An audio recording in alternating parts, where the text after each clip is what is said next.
نبی کریم صلی اللہ علیہ وآلہ وسلم نے فرمایا، گناہ وہ ہے جو دل میں کھٹکے اور جس کا ظاہر ہو جانا تجھ کو پسند نہ ہو۔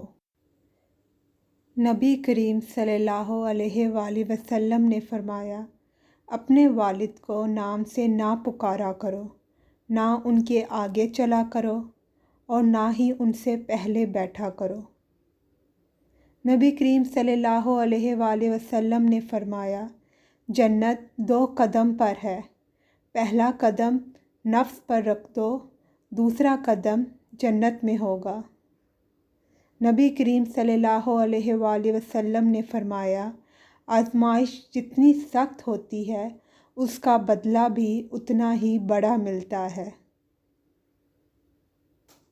نبی کریم صلی اللہ علیہ وآلہ وسلم نے فرمایا، تمہارے لیے یہی گناہ کافی ہے کہ تم ہر وقت جھگڑتے رہو۔ نبی کریم صلی اللہ علیہ وآلہ وسلم نے فرمایا، 7 تباہ کن گناہوں سے بچو۔ لوگوں نے پوچھا، وہ کون سے گناہ ہیں؟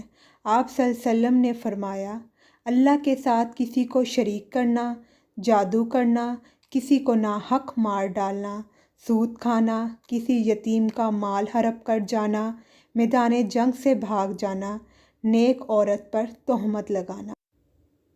نبی کریم صلی اللہ علیہ وآلہ وسلم نے فرمایا، گناہوں سے توبہ کرنے والا ایسا ہے جیسے اس نے گناہ کیا ہی نہیں۔